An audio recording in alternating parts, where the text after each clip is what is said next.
Hello hi എല്ലാവർക്കും നമസ്കാരം. എല്ലാവരും സുഖമായിട്ടിരിക്കണമല്ലോ അല്ലേ? ഇന്ന് ഞാനിവിടെ ഒരു വർഷം 1.5 വർഷമൊക്കെ നമുക്ക് ചക്ക എങ്ങനെ ഫ്രിഡ്ജിൽ ഫ്രീസറിൽ സൂക്ഷിക്കാമെന്നുള്ള ഒരു വീഡിയോ ആണ് ഞാൻ ചെയ്യുന്നത്.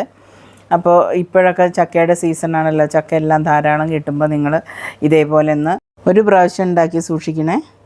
അപ്പോൾ നമുക്ക് വീഡിയോ ഒന്ന് കണ്ടു നോക്കിയാലോ. അപ്പോൾ ചക്ക നമുക്ക് ആദ്യം നല്ല മൂത്ത ചക്കയായിരിക്കണം, മൂത്ത് വിളഞ്ഞ ചക്കയായിരിക്കണം. മധുരം പാടില്ല ചുളകൾക്ക്. അതിനെ നമ്മൾ നന്നായി കൊത്തിപ്പറിച്ച് ചുളകൾ മാത്രം എടുത്ത് മാറ്റിയിട്ട് അതിനെ നമുക്ക് അരിയാം. ഏത് ടൈപ്പിൽ വേണമെന്നുണ്ടെങ്കിൽ നിങ്ങൾക്ക് കംഫർട്ടായിട്ടുള്ള ടൈപ്പിൽ നമുക്ക് അരിഞ്ഞു വയ്ക്കാവുന്നതാണ്. ചക്കയുടെ കുരു മാറ്റിയിട്ട് ചുള മാത്രം എടുത്ത് വയ്ക്കാം, അല്ലെങ്കിൽ റൗണ്ടിൽ അരിഞ്ഞിട്ട് അങ്ങനെ നമുക്ക് വയ്ക്കാം, അല്ലെങ്കിൽ നീളത്തിൽ അരിഞ്ഞിട്ട് അത് നിങ്ങളുടെ ഇഷ്ടത്തിനനുസരിച്ച് നിങ്ങൾക്ക് ചെയ്യാവുന്നതാണ്. ഞാനിവിടെ ചക്ക കണ്ടില്ലേ അരിഞ്ഞു വെച്ചിരിക്കുന്നത് നീളത്തിലാണ്. ഇതേപോലെയാണ് ഞാൻ ചക്ക അരിഞ്ഞു വെച്ചിരിക്കുന്നത്. ഇത് നിങ്ങൾക്ക് ചക്കയില്ലാത്ത സമയത്തൊക്കെ, സീസൺ അല്ലാത്ത സമയത്തൊക്കെ നിങ്ങൾക്ക് ചക്കപ്പുഴുക്ക് ഉണ്ടാക്കാം, ചക്ക എരിശ്ശേരി ഉണ്ടാക്കാം, ചക്ക കൂട്ടാൻ ഉണ്ടാക്കാം, എന്ത് വേണമെന്നുണ്ടെങ്കിലും ഉണ്ടാക്കാൻ പറ്റും. അതേ ടേസ്റ്റ് ഒന്നും തന്നെ നഷ്ടപ്പെടാതെ അതേപോലെ ചക്ക നമുക്ക് ഏത് സമയത്തും നമ്മുടെ വീട്ടിൽ ഉണ്ടാവുകയും ചെയ്യും.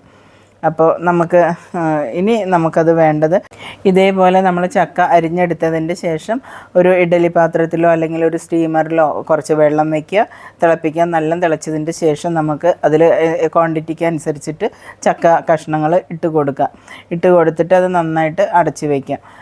മൂടി വെച്ചതിൻ്റെ ശേഷം ഒരു സ്റ്റീമറിൽ നല്ല വെള്ളം തിളച്ചതിൻ്റെ ശേഷമാണെങ്കിൽ ഒരു 2-3 മിനിറ്റ് നമുക്ക് ധാരാളം മതിയാവും. ഒന്ന് ചക്ക വാട്ടിയെടുക്കുക. അതായത് ഒന്നും വാടാനേ പാടുള്ളൂ, വേവാൻ പാടില്ല. വെന്ത് കഴിഞ്ഞാൽ നമ്മൾ ഉദ്ദേശിക്കുന്ന പോലെ 1 വർഷം 1.5 വർഷം ഒന്നും നമുക്ക് ഫ്രീസറിൽ സൂക്ഷിക്കാൻ പറ്റില്ല. അപ്പോൾ അതുകൊണ്ട് ഒന്ന് വാടാനേ പറ്റുള്ളൂ. ആ വെള്ള കളറ് വിടരുത്. കൂടുതൽ വാടി കഴിഞ്ഞിട്ടുണ്ടെന്നുണ്ടെങ്കിൽ അത് ഫ്രീസറിലല്ലേ ഇരിക്കുന്നത്, അപ്പോൾ അത് വെള്ളം കുടിച്ചിട്ട് സ്പോഞ്ച് പോലെയായി കിട്ടും. അപ്പോൾ അതുകൊണ്ട് ഇതേപോലെ ഒന്ന് വാടി കിട്ടാനേ പാടുള്ളൂ. അപ്പോൾ അതേപോലെ നമ്മൾ നന്നായിട്ട് ഒന്ന് വാട്ടിയിട്ട് എടുക്കുക. ഈ കാണുന്ന പോലെ കണ്ടില്ല, അതിൻ്റെ വെള്ള കളറ് മാറിയിട്ടില്ല, കണ്ടോ? ഇതേപോലെ ആയിരിക്കണം നമ്മൾ ചക്ക വാട്ടിയെടുക്കേണ്ടത്. അതായത് ഇത് എല്ലാം നിങ്ങൾക്ക് കളർ ഇങ്ങനെ തോന്നുന്ന വാട്ടുമ്പോൾ എന്തായാലും ഒരു ചെറിയൊരു കളറ് വരും. ഇത് നല്ല മൂത്ത ചക്കയാണ്. അപ്പോൾ അത് വാട്ടുന്ന സമയത്ത് ഇതേപോലെ ആയിരിക്കും കളറ് വരുന്നത്. അപ്പോൾ ഇതേപോലെ വെള്ള കളറ് നഷ്ടപ്പെടാതെ നിങ്ങളത് പെട്ടെന്ന് നിങ്ങൾ വാട്ടിയെടുത്തിട്ട് അത് നമ്മൾ നന്നായിട്ട് ഫാനിൻ്റെ ചുവട്ടിൽ നല്ലൊരു തുണിയോ അല്ലെങ്കിൽ കോട്ടൻ്റെ എന്തെങ്കിലും വിരിച്ചിട്ട് ഒരു ഫാനിൻ്റെ ചുവട്ടിൽ നന്നായിട്ട് പരത്തിയിട്ടതിൻ്റെ ശേഷം ആവി ചൂടൊക്കെ ആറിയതിൻ്റെ ശേഷം നമുക്കതൊരു സിപ്പ് ലോക്കുള്ള കവറിലേക്ക് അത് നിറച്ചതിൻ്റെ ശേഷം നമുക്ക് ഫ്രീസറിൽ നമുക്ക് സൂക്ഷിക്കാവുന്നതാണ്. വളരെ ഈസി ആയിട്ട് തന്നെ നമുക്ക് ഏത് കാലത്തും ചക്ക സുലഭമായിട്ട് നമ്മുടെ വീട്ടിൽ കിട്ടുന്ന വിധത്തിൽ നമുക്കിത് ഉണ്ടാക്കി എടുക്കാൻ പറ്റും.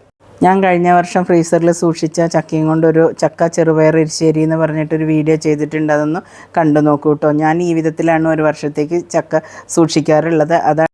അപ്പോൾ എൻ്റെ വീഡിയോ കണ്ട് ഇഷ്ടമായിട്ടുണ്ടെങ്കിൽ ലൈക്ക് ചെയ്യുക, ഷെയർ ചെയ്യുക, സബ്സ്ക്രൈബ് ചെയ്യുക, തൊട്ടടുത്തുള്ള ബെല്ലൈക്കണും കൂടെ അമർത്തുക. അപ്പോൾ ഞാനിടുന്ന വീഡിയോസിൻ്റെ നോട്ടിഫിക്കേഷൻ അപ്പോഴേക്കപ്പോഴും നിങ്ങൾക്ക് കിട്ടുന്നതാണ്. അടുത്തൊരു വീഡിയോയുമായി കാണുന്നവരെ എല്ലാവർക്കും നന്ദി, നമസ്കാരം.